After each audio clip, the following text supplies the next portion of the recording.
Et si je ne suis pas bien enraciné, comment vais-je résister? Soyez remplis du Saint-Esprit, dit Paul. Amen. Que le feu tombe sur l'autel. L'autel de la mondanité, on le fait tomber. Amen. Troisième autel, l'autel de Mammon. L'autel de Mammon. C'est l'autel où l'on sacrifie à la petite fortune. C'est une forme d'obsession de l'argent et qui devient une véritable possession. Jésus, quand il parle de l'obsession de l'argent, il compare cette obsession à une idole qu'il appelle Mammon.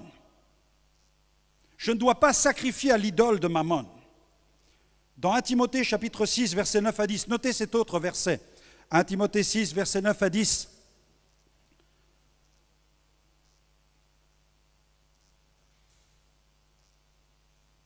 Mais ceux qui veulent s'enrichir tombent dans la tentation, dans le piège, et dans beaucoup de désirs insensés et pernicieux, qui plongent les hommes dans la ruine et la perdition, car l'amour de l'argent est une racine de tous les maux. Il ne dit pas que l'argent est la racine de tous les maux, il dit non que l'amour de l'argent, c'est l'amour de l'argent. Le fait de faire de l'argent une idole, le fait de placer l'argent devant Dieu. Mais Dieu doit occuper sa place dans ma vie pour m'apprendre à gérer mon argent. Amen. Je dois gérer mes finances avec l'aide de Dieu, mais ne pas me laisser gérer par mes finances.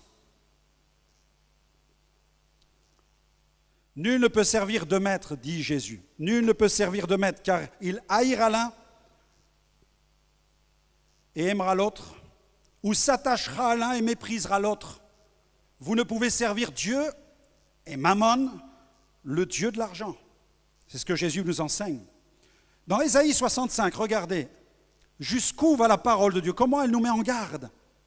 Parce qu'un reproche va être adressé à Israël par le prophète Ésaïe, Ésaïe 65, 11 à 12. « Mais vous qui abandonnez l'Éternel, qui oubliez ma montagne sainte, qui dressez une table, c'est-à-dire un autel, vous dressez une table pour Gad et remplissez une coupe pour Méni. » Gad et Méni. Gad et Méni. Ne donnez pas ces noms à vos enfants. Faites attention avant de donner des noms bibliques à vos enfants. Ces tables sont des autels. Ne sacrifions pas à ces autels. Méni et Gad représentent les dieux de la fortune, les dieux du destin. Ok? Le dieu cananéen de la fortune. Il était l'objet de repas sacrés et de libations païennes. On sacrifiait à ces dieux, on dressait des autels. Et pour Gad et pour Méni, on faisait des offrandes pour attirer la faveur des dieux, afin de pouvoir s'enrichir, de faire fortune et d'avoir un destin qui soit béni. Mais nous ne pouvons pas, en tant qu'enfants de Dieu, sacrifier à ces autels. Ne sacrifie pas à l'autel des jeux d'argent en ligne. Ne sacrifie pas à ces autels-là. Ne tombe pas dans ce piège-là. Ne sacrifie pas non plus à l'autel du casino. Ne sacrifie pas à l'autel du tiercé ou de je ne sais quoi. Quel autre jeu d'argent? Ne tombe pas dans ce piège de ces paris en ligne, de la loterie, des machines à sous. Ne tombe pas dans ce piège-là. C'est ce que la parole de Dieu nous dit. Philippiens chapitre 4, versets 6 à 7. Ne laisse pas cet autel prendre place dans ton cœur. Parce qu'il va vouloir tout occuper. Et il va te plumer complètement. Ne vous inquiétez de rien. Philippiens 4, 6, 7. Mais en toute chose, faites connaître vos besoins à Dieu par des prières. C'est ce que la Bible dit. Faites connaître vos besoins et des supplications avec des actions de grâce. Oui, mais pasteur, quand je joue à la loterie, je demande à Dieu de me bénir. Tu ne peux pas demander au diable de te bénir. Tu ne peux pas demander à Méni de te bénir. Tu ne peux pas dire, Gad, bénis mes finances, bénis ce jeu que je suis en train de faire pour avoir de l'argent. Ne tombe pas dans ce panneau-là. C'est un piège, c'est une idole. Fais-la tomber dans ta vie, sinon tu n'auras pas la faveur de Dieu sur tes finances. Dieu ne peut pas partager sa gloire avec les idoles. Dieu refuse de partager sa gloire. Il peut mettre à mal tes finances justement pour te montrer que tu es sur le chemin de l'erreur. Ne vous inquiétez de rien, faites connaître vos besoins par des prières, des supplications, et la paix de Dieu qui surpasse toute intelligence gardera vos cœurs et vos pensées en Jésus-Christ. Amen. Regardez Matthieu 6, 25, 33. Notez cette autre référence biblique. Matthieu 6, 25 à 33. Jésus dit, ne vous inquiétez pas pour votre vie de quoi vous mangerez, ni pour votre corps de quoi vous serez vêtus. La vie n'est-elle pas plus que la nourriture et le corps plus que le vêtement? Regardez les oiseaux du ciel. Ils ne sèment ni ne moissonne. Est-ce que vous avez déjà vu un oiseau conduire un tracteur? Non. Il n'amasse rien dans les greniers, et votre Père céleste les nourrit. Ne valez-vous pas beaucoup plus qu'eux? Qui de vous, par ses inquiétudes, peut ajouter une coudée à la durée de sa vie? Et pourquoi vous inquiétez au sujet du vêtement? Considérez comment croissent les lys des champs. Il ne travaille ni ne file, cependant, je vous dis que Salomon même, dans toute sa gloire, n'a pas été vêtu comme l'un d'eux. Si Dieu revêt ainsi l'herbe des champs qui existe aujourd'hui et qui demain sera jetée au four, ne vous vêtira-t-il pas à plus forte raison, gens de peu de foi? Ne vous inquiétez donc point et ne dites pas « Que mangerons-nous? Que boirons-nous? De quoi serons-nous vêtus ?» Car toutes ces choses, ce sont les païens qui les recherchent. Votre Père céleste sait de quoi vous avez besoin. Cherchez premièrement. On est d'accord avec la Bible? Cherchez premièrement le royaume de Dieu. Et toutes ces choses vous seront données par-dessus. Fais confiance pour ton business. Fais confiance pour tes affaires. Fais confiance pour ton compte en banque. Fais confiance pour ton porte-monnaie. Alléluia. Jésus dit, ne vous amassez pas des trésors sur la terre. Dans Matthieu 6, 19, 21. Ne vous amassez pas des trésors sur la terre où la teigne et la rouille détruisent, où les voleurs percent et dérobent, mais amassez-vous des trésors dans le ciel, où la teigne et la rouille ne détruisent point, et où les voleurs ne percent ni ne dérobent, car là où est ton trésor, là sera ton cœur. Et ton cœur, il est où? Ah, il faut qu'il soit sur l'autel de la croix. À ce Dieu qui est tellement puissant qu'il peut pourvoir à tes besoins. Tu sais de quelle manière? Philippiens 4, 19, avec richesse et avec gloire en Jésus-Christ. Et la question se pose, quelle est ta vision de la gloire de Jésus? Est-ce que ta foi est placée dans le ticket que tu vas gratter, ou est-ce que ta foi est placée en celui qui est sur le trône des trônes et qui est glorieux? C'est ça la question qu'il faut que tu te poses. Est-ce que la loterie est plus puissante que Jésus? Ou est-ce que Jésus est capable de te donner plus qu'un jeu de loterie? Fais-lui confiance. Il dit, il pourvoira à tous tes besoins. Mais attention, avec l'argent, tu peux créer des besoins que tu n'avais pas auparavant. Certains ont pensé qu'en devenant riches, leur vie allait s'écouler comme un long fleuve tranquille. Et nous regardons tellement de témoignages de gens qui ont fait fortune, mais dont la vie a été ensuite misérable, dévorée par l'idole de Gad et de Méni. C'est pourquoi mettez le Seigneur au centre de votre vie spirituelle. Quatrième point, il y a l'autel du destin. L'autel du destin. Nous avons lu il y a quelques instants qu'il y avait Gad et Méni. Méni, l'idole, le Dieu de la destinée. Et dans la parole prophétique concernant Méni, d'Ésaïe 65, versets 11 à 12, vous avez vu la tournure, la forme que Dieu emploie pour répondre à cette idolâtrie. Vous abandonnez l'Éternel, vous oubliez sa montagne sainte, vous dressez une table pour Gad et remplissez une coupe pour Méni, et regardez comment Dieu répond, « Je vous destine. » Voilà votre destin, je vous destine au glaive. Vous allez avoir des problèmes en fait. Je vous destine au glaive. Vous êtes en train de vous livrer à des idoles. Dieu dit non. Je vous destine aussi à l'épée. Ne sacrifions pas à l'autel du destin. Offrons la louange à Jésus sur l'autel de notre cœur, que ce soit pour sa gloire, parce que notre destinée est gravée dans ses mains. Amen. Je n'ai pas besoin d'aller voir l'astrologue, d'aller lire dans les horoscopes, d'aller chez une spirite pour qu'elle évoque des esprits afin de m'annoncer mon futur. Tu n'as plus besoin de ces choses-là. Tu n'as pas besoin de prendre le magazine télévision et puis l'ouvrir et chercher dans la page de l'horoscope pour voir comment ta journée ou ta semaine va se passer. Tu n'as pas besoin de cela.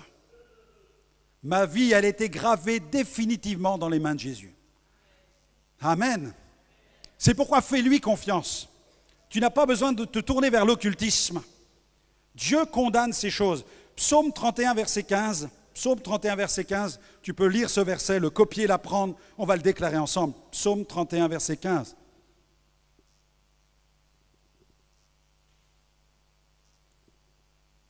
Le texte dit « Mes destinées sont dans ta main. Mes destinées sont dans ta main. » Amen. Confesse-le avec moi. Mes destinées sont dans les mains du Seigneur. Encore une fois, mes destinées sont dans les mains du Seigneur. Il s'occupe de chacune de tes journées. Il va s'occuper de toute ta vie. et même du terme de tes jours. Amen.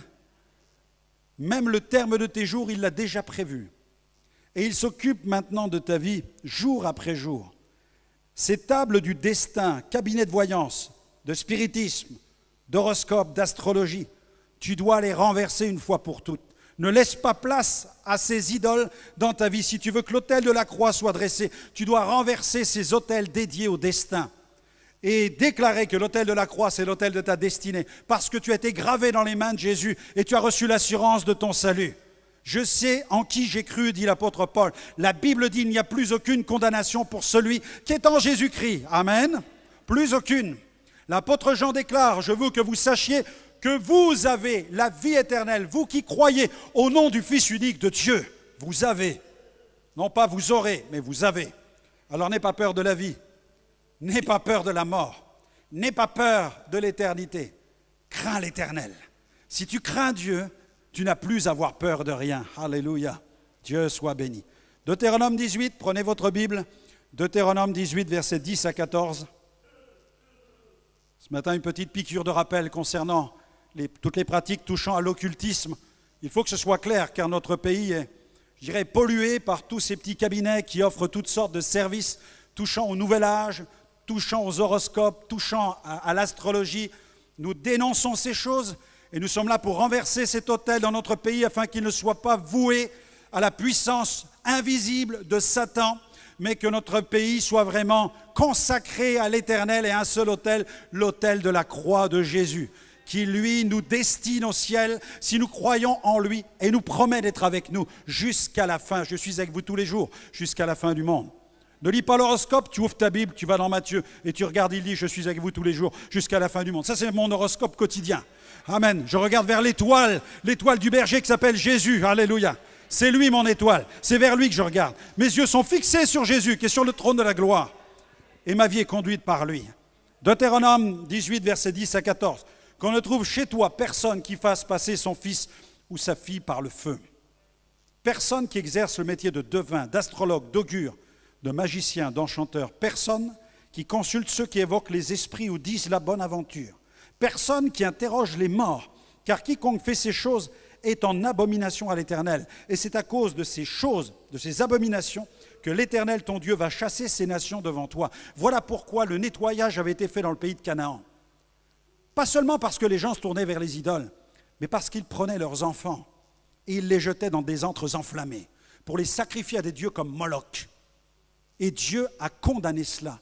On ne pouvait pas laisser le monde continuer avec des peuplades qui allaient remplir la planète avec toutes ces pratiques obscures, ces pratiques d'abomination. Quiconque fait ces choses est en abomination. C'est à cause de ces abominations que l'Éternel, ton Dieu, va chasser ces nations devant toi. Tu seras entièrement à l'Éternel. Tu ne peux pas avoir l'autel de la croix dans ton cœur et l'autel de la voyance à côté. Tu ne peux pas avoir les deux autels dans ton cœur. Tu dois renverser l'un et offrir ta louange au Seigneur sur l'autre. L'autel de la croix qui est dédié à Jésus. Alléluia. Tu seras entièrement à l'Éternel, ton Dieu. Car ces nations que tu chasseras écoutent les astrologues et les devins. Mais à toi, l'Éternel, ton Dieu, ne le permet pas. Amen. Amen. J'aimerais qu'on puisse prier maintenant. Que nous puissions nous approcher de Dieu pour faire tomber ces autels. Prochainement, nous continuerons nous verrons d'autres autels que Dieu veut faire tomber. Mais c'est une opération vraiment de purification, de nettoyage dans nos cœurs. Mais en même temps, nous allons pouvoir aider ceux qui autour de nous, malheureusement, sacrifient à ces autels. Parce qu'ils n'ont pas entendu prêcher la croix. Parce qu'ils ne vous ont pas encore entendu venir leur annoncer l'évangile. Nous ne sommes pas là pour les condamner. Nous sommes là pour les secourir. Nous sommes là pour les amener à la délivrance. Qu'ils connaissent Jésus. Si le Fils les a franchis, ils seront vraiment libres. Alléluia. Et si quelqu'un ce matin a besoin de l'aide de Dieu pour renverser cet autel, eh bien nous allons prier au nom de Jésus. Notre prière ce matin, c'est que chacun dans ce lieu puisse dire « Je veux, pasteur, que l'autel de la croix soit au cœur de ma vie, parce que j'aspire à ce que le feu du Saint-Esprit tombe, comme ce feu qui est tombé sur l'autel du prophète Élie, comme ce feu qui est tombé dans la chambre haute, Seigneur. J'aspire au feu du Saint-Esprit. Viens, Seigneur, consumer en moi tout ce qui n'est que tiédeur. Viens, Seigneur, je t'offre mon cœur. Comme le dit l'apôtre Paul, offrez vos corps comme un sacrifice vivant, saint, agréable à Dieu, ce qui sera de votre part un culte raisonnable. Mes amis, ce n'est pas une folie que de penser ces choses-là, c'est la raison saine. C'est cette bonne raison. Seigneur, je t'offre mon cœur. Reçois mon cœur, reçois mon corps, reçois mon âme, reçois mon esprit. Offre tout à Jésus ce matin. Viens à lui et dis-lui, Seigneur, je veux que tu sois au cœur de ma vie. Je ne veux plus un cœur partagé. Je ne veux plus un cœur partagé. Je veux un cœur, Seigneur, qui soit entier comme tu le réclames dans ta parole. Seigneur, viens renverser les autels. Et vous verrez dans le prochain message des autels surprenants que Dieu veut faire tomber dans la vie des enfants de Dieu et que Dieu veut faire tomber dans la vie de tous ceux qui ne le connaissent pas. Mais Dieu n'a qu'un seul autel. Il y a dans le royaume de Dieu exclusivité en la matière. Jésus a dit, je suis le chemin, je suis la vérité, je suis la vie. Nul ne vient au Père que par moi. Non, il n'y a pas de rivalité possible. Dieu ne peut accepter la concurrence. Dieu ne peut accepter une consécration à demi-mot, à demi-mesure, avec un cœur partagé, afin que vous le serviez entièrement. Amen. Donc nous avons vu précédemment l'autel du moi que nous devions renverser, l'autel du moi, l'autel de l'ego, l'autel du soi, l'autel du je, parce que c'est Christ qui doit régner. Confesse avec moi, Christ doit régner. Déclare-le avec moi, Christ doit être le premier. Amen. Paul dit, ce n'est plus moi qui vis, c'est Christ qui vit en moi. Le moi ne disparaît pas. Le moi est toujours là, mais Christ règne dans le moi. Amen. Nous ne sommes pas des marionnettes que Dieu veut téléguider, non. Nous avons notre personnalité, nous avons notre caractère, mais Jésus doit régner. Il règne en moi. Il règne dans ma personne. Il règne dans mon caractère. C'est pourquoi l'ego doit descendre devant l'autel de la croix. Je dois mettre mon ego sur l'autel de la croix. Nous avons vu aussi l'autel de la mondanité. Cet autel doit disparaître. Nous avons vu aussi l'autel de Mammon. Lorsque l'argent devient un dieu, c'est un bon serviteur, mais c'est un mauvais maître. Et Dieu nous met en garde contre la domination de l'obsession de l'argent dans notre vie. Nous avons vu aussi l'autel du destin, avec Gad et Méni, ces idoles de l'ancienne alliance qui sévissent toujours de nos jours avec le Dieu de la fortune et le Dieu des horoscopes, le Dieu de la voyance. Et Dieu nous dit dans sa parole, mes destinées, et David le dit, mes destinées sont dans ta main. Amen. Est-ce que tu peux déclarer ma destinée est dans la main de Dieu? À la sortie d'un supermarché, je me souviens qu'une voyante m'avait demandé de lui tendre la main. Elle racolait à la sortie du supermarché et elle demandait aux gens de leur tendre la main pour lire dans leur ligne de la main leur avenir. Et quand j'ai vu ce qu'elle faisait, elle s'est approchée de moi, elle m'a demandé la mienne. Je dis, vous inquiétez pas, ma vie, elle est inscrite dans la main de Dieu. J'ai parlé de la croix du Christ, les mains de Jésus qui ont été crucifiées. Et là, rapidement, elle s'est esquivée parce que là, ça ne l'intéressait pas. Elle préférait le commerce avec les ténèbres plutôt que ce que Jésus pouvait lui offrir.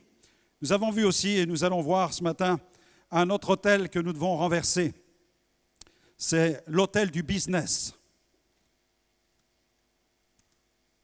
L'autel des affaires. L'autel des affaires. Le business, c'est quelque chose qui peut devenir un véritable autel quand les affaires conditionnent la vie d'une personne et la coupe de sa relation avec Dieu. Regardez ce que Jésus déclare dans Luc chapitre 12, versets 16 à 21.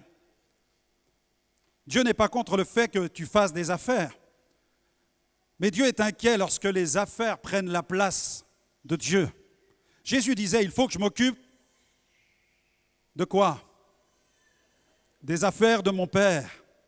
Tes affaires doivent s'inscrire dans le programme que Dieu a pour ta vie. Jésus déclare dans Luc 12, 16 à 21, « Les terres d'un homme riche avaient beaucoup rapporté, et il raisonnait en lui-même, disant, « Que ferai-je? Car je n'ai pas de place pour serrer ma récolte.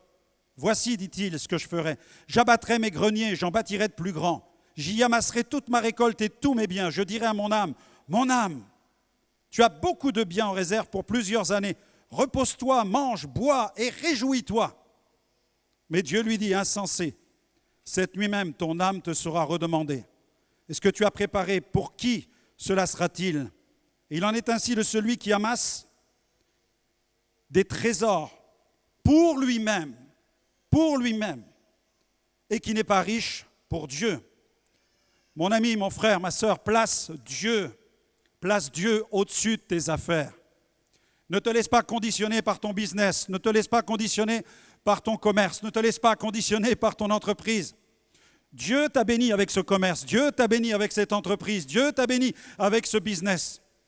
Mais Dieu ne te donne pas la bénédiction et l'abondance pour que tu t'éloignes de lui. Dieu te donne la bénédiction, l'abondance, la prospérité pour que tu lui rendes gloire. C'est pourquoi tu dois veiller à garder Dieu au centre dans ta vie. Alléluia. La Bible dit que Dieu crée la prospérité. Amen. Certains chrétiens ont des problèmes avec la prospérité. Tu aimerais avoir des biens, tu aimerais avoir des moyens. Eh bien, rassure-toi, Dieu est désireux de te bénir, car Dieu a le pouvoir en Jésus-Christ de te bénir de toutes sortes de bénédictions matérielles et même spirituelles. Dieu crée la prospérité. Donc ne t'inquiète pas, mais occupe-toi de Dieu. Cherchez d'abord le royaume de Dieu et le reste viendra par-dessus tout. Amen. Mets Dieu au centre. Regarde ce que déclare le psaume 127. Prends ta Bible. Psaume 127. Psaume 127, verset 1 à 3. Si l'Éternel ne bâtit la maison, ceux qui la bâtissent travaillent en vain. Si l'Éternel ne garde la ville, ceux qui la gardent veillent en vain. En vain, vous levez-vous le matin, vous couchez-vous tard, et mangez-vous le pain de douleur. Il en donne autant à ses bien-aimés pendant leur sommeil. Voici les fils sont un héritage de l'Éternel. Le fruit des entrailles est une récompense. Amen. Le fruit des entrailles est une récompense. C'est pourquoi ne sacrifie pas ta famille sur l'autel du business. Ne sacrifie pas ton couple sur l'autel des affaires.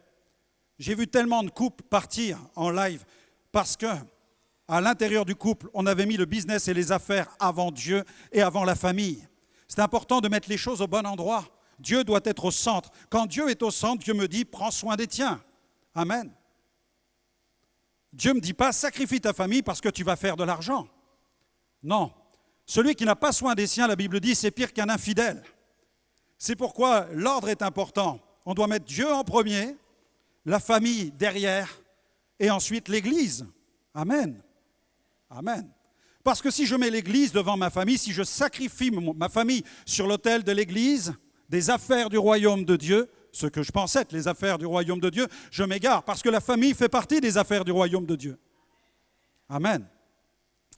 C'est pourquoi cet autel du business, je dois le renverser. Je rends grâce pour les moyens financiers, je rends grâce pour mon entreprise, je rends grâce pour mon commerce. Je bénis Dieu parce que j'ai prié Dieu pour l'avoir. Dieu me l'a donné, mais je dois lui donner la place qui lui revient. Et Dieu doit avoir la première place, non pas mon business et mes affaires. Agée, chapitre 1er, verset 2 à 11. Prophète Agée, chapitre 1er, verset 2 à 11. Ainsi parle l'Éternel des armées, ce peuple dit, le temps n'est pas venu, le temps de rebâtir la maison de l'Éternel. C'est pourquoi la parole de l'Éternel leur fut adressée par Agée, le prophète, en ces mots. Est-ce le temps pour vous d'habiter vos demeures lambrissées quand cette maison est détruite? Ainsi parle maintenant l'Éternel des armées. Considérez attentivement vos voies. Vous semez beaucoup et vous recueillez peu. Vous mangez, mais vous n'êtes pas rassasiés. Vous buvez, mais vous n'êtes pas désaltérés. Vous êtes vêtus, mais vous n'avez pas chaud. Le salaire de celui qui est à gage tombe dans un sac percé.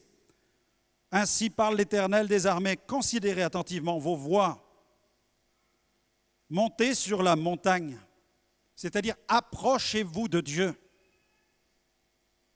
Apportez du bois, parce que vous allez offrir des sacrifices à l'Éternel. Bâtissez ma maison, vous allez construire avec ces matériaux. J'en aurai de la joie, je serai glorifié, dit l'Éternel. Vous comptiez sur beaucoup et voici, vous avez eu peu. Vous l'avez rentré chez vous, mais j'ai soufflé dessus. Dieu est capable de nous mettre des bâtons dans les roues. Bien-aimés, ce n'est pas toujours le diable. Lorsque nous faisons face à des difficultés, ne chargeons pas sans cesse Satan des problèmes que nous rencontrons. Satan est capable d'accomplir certaines choses, mais savez-vous que Dieu est capable aussi de nous résister dans certaines situations. Et parfois, Dieu nous résiste parce qu'il conteste avec nous. Pourquoi? Parce qu'il aime à la jalousie l'esprit qu'il a déposé en nous. Et Dieu permet certaines situations dans lesquelles Satan va s'engouffrer. Mais parfois, ce sont des situations que Dieu permet, comme un chirurgien. Et Satan ne va servir que de bistouri pour produire l'opération qui va vous conduire même à une transformation. Dans la vie de l'enfant de Dieu, quand Dieu permet une activité satanique, quand Dieu permet à l'ennemi de nous toucher, c'est afin aussi de manifester sa gloire, parce que Dieu nous aime. Et si Satan fait quelque chose, si l'ennemi nous attaque lorsque nous sommes en difficulté, parce qu'il saisira toujours les opportunités de difficultés que nous traversons pour nous attaquer, si Satan accomplit une œuvre, le dessein de Dieu surpasse toujours l'activité de Satan. Il ne peut agir que dans des limites qui sont fixées par Dieu. Regardez Job, Job était intègre. L'ennemi l'a atteint, a cherché à l'atteindre. Il l'a atteint dans divers domaines, mais les limites ont été fixées par l'Éternel. L'apôtre Paul subissait les assauts de Satan dans certaines situations. Mais à chaque fois, il s'alignait avec le trajet, le plan de Dieu, le circuit de Dieu. Il faut m'aligner avec le dessein de Dieu. Il faut que mon cœur soit aligné avec le cœur de Dieu pour ne pas laisser l'avantage à l'ennemi. Es-tu prêt, si tu es dans les affaires, es-tu prêt à dire, Seigneur, tu es le boss? Amen, tu es le boss. C'est toi le PDG, c'est toi le directeur général, c'est toi qui gère mes affaires. Vous connaissez ce livre qui a été publié avec cet homme d'affaires qui recevait des visions de création de machines-outils dans le même standard que Caterpillar. Il écrit ce livre qui s'appelle « Dieu dirige mes affaires ». Il a appris à laisser Dieu diriger ses affaires. Il est important à un moment de lâcher son entreprise entre les mains de Dieu, de faire confiance à Dieu pour son entreprise, de ne pas penser que l'entreprise repose exclusivement sur vous, que vous êtes le Dieu de cette entreprise et sans vous, l'entreprise va être chaotique, l'entreprise va couler. C'est la même chose pour un pasteur, je vous dirais. On peut être un pasteur et être terrorisé sous le poids qui pèse, le poids des responsabilités qui pèsent sur une église, que ce soit sur le plan humain, sur le plan spirituel, sur le plan émotionnel, sur le plan spirituel, sur le plan matériel, économique. Mais il y a un moment, même le pasteur est obligé de dire, Seigneur, ce n'est pas mon œuvre, c'est ton œuvre. C'est lui le boss, c'est lui le chef, c'est lui qui dirige, c'est lui qui doit être à la première place. Et Jésus disait, il faut que je m'occupe des affaires de mon Père. Amen. 6e autel à renverser, l'autel Eros. Cet autel, nous pourrions l'appeler l'autel de l'adultère, l'autel de l'impudicité, de la prostitution spirituelle, l'autel de la pornographie. Il arrive que cet autel apparaisse au milieu d'une vie de couple, car la priorité affective n'est plus donnée à celui ou à celle que Dieu a placé à tes côtés. Dans un couple, c'est important que chacun place, que chacun accorde au conjoint la primauté, la première place sur le plan affectif.